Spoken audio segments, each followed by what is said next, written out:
ಕರ್ನಾಟಕ ಸರ್ಕಾರ ಕಂದಾಯ ಇಲಾಖೆಯವರು ವಿಲೇಜ್ ಅಕೌಂಟೆಂಟ್ ಅಥವಾ ಗ್ರಾಮ ಲೆಕ್ಕಾಧಿಕಾರಿ ಅಂತೀವಲ್ಲ ಆ ಹುದ್ದೆಗಳಿಗೆ ಅರ್ಜಿಯನ್ನ ಕರೆದಿರ್ತಾರೆ. 1000 ಪೋಸ್ಟ್ ಖಾಲಿ ಇದೆ. ಇದು ಆಲ್ ಓವರ್ ಕರ್ನಾಟಕ ಖಾಲಿ ಇರುತ್ತೆ. ಅಪ್ಲಿಕೇಶನ್ನ ಆನ್ಲೈನ್ ಮುಖಾಂತರ ಹಾಕಬೇಕಾಗತ್ತೆ.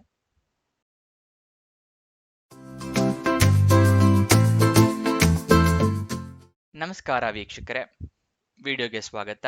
ಈ ವಿಡಿಯೋದಲ್ಲಿ ಕರ್ನಾಟಕ ಸರ್ಕಾರ ಕಂದಾಯ ಇಲಾಖೆಯವರು ಯಾವ್ಯಾವ ಹುದ್ದೆಗಳಿಗೆ ಅರ್ಜಿಯನ್ನ ಕರೆದಿರ್ತಾರೆ, ಅಪ್ಲಿಕೇಶನ್ ಹೇಗೆ ಹಾಕಬೇಕು, ಸ್ಯಾಲ್ರಿ ಎಷ್ಟಿರುತ್ತೆ, ವಯೋಮಿತಿ ಎಷ್ಟಿರಬೇಕು, ಇದರ ಎಲ್ಲದರ ವಿವರಗಳನ್ನ ತಿಳಿಸ್ಕೊಡ್ತೀನಿ. ಈ ವಿಡಿಯೋನ ಕೊನೆ ತನಕ ನೋಡಿ. ವಿಡಿಯೋ ಶುರು ಮಾಡೋದಕ್ಕೂ ಮುಂಚೆ ಈ ಚಾನೆಲ್ನ ಮೊದಲನೇ ಬಾರಿ ನೋಡ್ತಾ ಇದ್ರೆ ಸಬ್ಸ್ಕ್ರೈಬ್ ಆಗಿ ಹಾಗೂ ಪಕ್ಕದಲ್ಲಿರೋ ಬೆಲ್ಲೈಕನ್ನ ಪ್ರೆಸ್ ಮಾಡಿ. ವಿಡಿಯೋನ ಶುರು ಮಾಡೋಣ. ಕರ್ನಾಟಕ ರೆವೆನ್ಯೂ ಡಿಪಾರ್ಟ್ಮೆಂಟ್ ಅಂದರೆ ಕಂದಾಯ ಇಲಾಖೆಯವರು ವಿಲೇಜ್ ಅಕೌಂಟೆಂಟ್ ಹುದ್ದೆಗೆ ಕರೆದಿರ್ತಾರೆ. ಗ್ರಾಮ ಲೆಕ್ಕಾಧಿಕಾರಿ ಅಂತ ಕೂಡ ಹೇಳ್ತಾರೆ ಕನ್ನಡದಲ್ಲಿ. ಕರ್ನಾಟಕ ಆಲ್ ಓವರ್ ಕರ್ನಾಟಕದಲ್ಲಿ ಹುದ್ದೆಗಳು ಖಾಲಿ ಇರುತ್ತೆ. 1000 ಪೋಸ್ಟ್ ಖಾಲಿ ಇದೆ. ಯಾವ್ಯಾವ ಊರಲ್ಲಿ ಎಷ್ಟೆಷ್ಟು ಪೋಸ್ಟ್ ಖಾಲಿ ಇದೆ ಅಂತ ಇಲ್ಲಿದೆ ನೋಡಿ. ಬೆಂಗಳೂರು ಅರ್ಬನ್ ಅಲ್ಲಿ 32, ರೂರಲ್ ಅಲ್ಲಿ 34, ಚಿತ್ರದುರ್ಗ 32, ಹೀಗೆ ಹಲವಾರು ಪ್ರದೇಶಗಳಲ್ಲಿ ಖಾಲಿ ಇದೆ.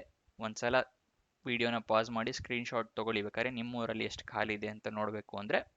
ಓಕೆನಾ? ಇಲ್ಲಿ ಒಂದಿಷ್ಟು ಖಾಲಿ ಇದೆ. ವಿಡಿಯೋನ ಪಾಸ್ ಮಾಡಿ ಸ್ಕ್ರೀನ್ಶಾಟ್ ಬೇಕಾದ್ರೆ ತಗೊಳ್ಳಿ. ಇದಿಷ್ಟು ಊರುಗಳಲ್ಲಿ ಇಷ್ಟು ಹುದ್ದೆಗಳು ಖಾಲಿ ಇದೆ. ಟೋಟಲ್ 1000. ನೆಕ್ಸ್ಟ್ ಎಜುಕೇಶನ್ ಕ್ವಾಲಿಫಿಕೇಶನ್ಗೆ ಬರೋದಾದ್ರೆ PUC, ಡಿಪ್ಲೊಮೊ, ITI ಆಗಿರ್ಬೇಕಾಗತ್ತೆ. ಅದಾದ್ರೂ ಒಂದು ಆಗಿರ್ಬೇಕಾಗತ್ತೆ ಎಜುಕೇಶನ್ ಕ್ವಾಲಿಫಿಕೇಶನ್. ಏಜ್ ಲಿಮಿಟ್ ಎಷ್ಟಿರುತ್ತೆ ಅಂತ ಹೇಳಿದ್ರೆ 18 ವರ್ಷ ಮಿನಿಮಮ್, ಮ್ಯಾಕ್ಸಿಮಮ್ 35. 18ರಿಂದ 35 ವರ್ಷದವರು ಅಪ್ಲಿಕೇಶನ್ನ ಹಾಕ್ಬೋದು. ಕೆಲವೊಂದು ಕ್ಯಾಟಗರಿ ಅವರಿಗೆ ಸಡಿಲಿಕೆ ಇರುತ್ತೆ, ಏಜಿನ ಸಡಿಲಿಕೆ. ಎಷ್ಟೆಷ್ಟು ಯಾವ್ಯಾವ ಕ್ಯಾಟಗರಿ ಅಂತ ನೋಡೋಣ. 2A, 2B, 3A, 3B category ಅವರಿಗೆ 3 ವರ್ಷದ ಸಡಿಲಿಕೆ ಇರುತ್ತೆ. SC, ST ಕ್ಯಾಂಡಿಡೇಟ್ಸ್ಗಳಿಗೆ 5 ವರ್ಷದ ಸಡಿಲಿಕೆ ಇರುತ್ತೆ. ನೆಕ್ಸ್ಟ್ ಅಪ್ಲಿಕೇಶನ್ ಫೀಸ್ ಏನೇನಿರುತ್ತೆ ಅಂತ ನೋಡೋದಾದ್ರೆ 2A, 2B, 3A, 3B ಕ್ಯಾಂಡಿಡೇಟ್ಸ್ಗಳಿಗೆ 750 ರೂಪಾಯಿ ಅಪ್ಲಿಕೇಶನ್ ಫೀಸ್ ಇರುತ್ತೆ. SC ಮತ್ತೆ ST ಕ್ಯಾಂಡಿಡೇಟ್ಸ್ಗಳಿಗೆ 500 ರೂಪಾಯಿ ಅಪ್ಲಿಕೇಶನ್ ಫೀಸ್ ಇರುತ್ತೆ. ಸೆಲೆಕ್ಷನ್ ಪ್ರೋಸೆಸ್ ಇಲ್ಲಿ ನೋಡೋದಾದ್ರೆ ರಿಟರ್ನ್ ಎಕ್ಸಾಮ್ ಇರುತ್ತೆ, ಅದಾದ ನಂತರ ಇಂಟರ್ವ್ಯೂ ಇರುತ್ತೆ. ಇದು ಸೆಲೆಕ್ಷನ್ ಪ್ರೋಸೆಸ್ನ ವಿವರ. ಸ್ಯಾಲ್ರಿ 21,400 ರೂಪಾಯಿಯಿಂದ ಹಿಡಿದು 42,000 ರೂಪಾಯಿ ತನಕ ಇರುತ್ತೆ.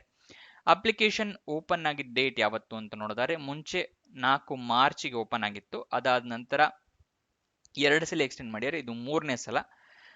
ಈ ಸಲ 19 ಸೆಪ್ಟೆಂಬರ್ ಇಂದ ಹಿಡಿದು 28 ಸೆಪ್ಟೆಂಬರ್ ತನಕ ಎಕ್ಸ್ಟೆಂಡ್ ಮಾಡ್ಯಾರೆ. 28 ಸೆಪ್ಟೆಂಬರ್ ಲಾಸ್ಟ್ ಡೇಟ್ ಆಗಿರುತ್ತೆ.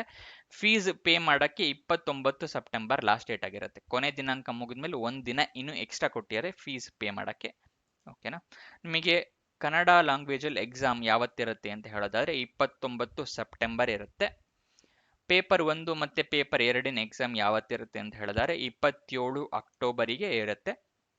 ಇದಿಷ್ಟು ಎಕ್ಸಾಮ್ ಮತ್ತೆ ಡೇಟ್ಸ್, ಅಪ್ಲಿಕೇಶನ್ ಡೇಟ್ಸ್ನ ವಿವರಗಳು. ಅಪ್ಲಿಕೇಶನ್ ಆನ್ಲೈನ್ ಮುಖಾಂತರ ಹಾಕಬೇಕು.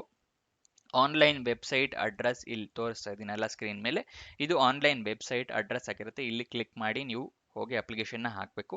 ಈ ಆನ್ಲೈನ್ ವೆಬ್ಸೈಟ್ ಅಡ್ರೆಸ್ನ ನಾನು ಡಿಸ್ಕ್ರಿಪ್ಷನ್ ನಲ್ಲಿ ಕೊಟ್ಟಿರ್ತೀನಿ, ಅಲ್ಲಿಂದ ಕ್ಲಿಕ್ ಮಾಡಿ ಅಪ್ಲಿಕೇಶನ್ನ ಹಾಕ್ಬೋದು. ಇದು ಅಫಿಷಿಯಲ್ ವೆಬ್ಸೈಟ್ನ website address. Help line number ಇಲ್ಲಿ ತೋರಿಸ್ತೀನಲ್ಲ 08023460460. ಇದು ಹೆಲ್ಪ್ ಲೈನ್ ನಂಬರು. ಏನಾದ್ರು ಡೌಟ್ಸ್ ಇದ್ರೆ ಅವರಿಗೆ ಹೆಲ್ಪ್ ಲೈನ್ ನಂಬರಿಗೆ ಕಾಲ್ ಮಾಡಿ ಕೇಳ್ಕೋಬಹುದು. ಇದನ್ನು ಕೂಡ ನಾನು ಡಿಸ್ಕ್ರಿಪ್ಷನ್ ಅಲ್ಲಿ ಮೆನ್ಷನ್ ಮಾಡಿರ್ತೀನಿ ಹೆಲ್ಪ್ ಲೈನ್ ನಂಬರ್ನ. ಇದಿಷ್ಟು ಜಾಬ್ನ ವಿವರ. ಏನಾದರೂ ಡೌಟ್ಸ್ ಇದ್ರೆ ಕಮೆಂಟ್ ಬಾಕ್ಸ್ ನಲ್ಲಿ ಕಮೆಂಟ್ ಮಾಡಿ. ಇದು ಅಪ್ಲಿಕೇಶನ್ ಹೇಗಿರುತ್ತೆ ಅಂತ ತೋರಿಸ್ತಿದ್ದೀನಿ ನೋಡಿ. ಇಲ್ಲಿ ಆನ್ಲೈನ್ ಅಲ್ಲಿ ಆ ವೆಬ್ಸೈಟ್ ನ ಕ್ಲಿಕ್ ಮಾಡಿದಾಗ ಈ ತರ ಒಂದು ಟ್ಯಾಬ್ ಓಪನ್ ಆಗುತ್ತೆ. ಇಲ್ಲಿ ನಿಮ್ಮ ಪ್ರತಿಯೊಂದು ವಿವರ, ಹೆಸರು, ಹುದ್ದೆ, ಫಾದರ್ ನೇಮು, ಮದರ್ ನೇಮು, ಯಾವ ಜಿಲ್ಲೆ, ಪಿನ್ ಕೋಡು, ರಾಜ್ಯ, ಇವೆಲ್ಲದರ ವಿವರನ ನೀವು ಫಿಲ್ ಮಾಡಿಬಿಟ್ಟು ಇಲ್ಲಿ ಟಿಕ್ ಮಾಡಿ ಅದಾದ ನಂತರ ಪ್ರಿವ್ಯೂ ತೊಗೊಂಡ್ರೆ ನಿಮ್ಗೆ ಎಲ್ಲ ಡೀಟೇಲ್ಸ್ ಸಿಗುತ್ತೆ. ಅದಾದ್ಮೇಲೆ ಸಬ್ಮಿಟ್ ಮಾಡ್ಬೋದು ನೀವು ಅಪ್ಲಿಕೇಶನ್ನ. ಇದಿಷ್ಟು ಜಾಬ್ನ ವಿವರ. ಏನಾದರೂ ಡೌಟ್ಸ್ ಅಥವಾ ಕ್ವಶನ್ಸ್ ಇದ್ರೆ ಕಮೆಂಟ್ ಬಾಕ್ಸ್ನಲ್ಲಿ ಕಮೆಂಟ್ ಮಾಡಿ. ವಿಡಿಯೋನ ಕೊನೆ ತನಕ ನೋಡಿದ್ದಕ್ಕೆ ಧನ್ಯವಾದಗಳು. ಯಾರ ಫ್ರೆಂಡ್ಸ್ ಜಾಬ್ ಹುಡುಕ್ತಾ ಇದ್ರೆ ಈ ವಿಡಿಯೋನ ಶೇರ್ ಮಾಡಿ ಹಾಗೂ ವಿಡಿಯೋನ ಲೈಕ್ ಮಾಡಿ.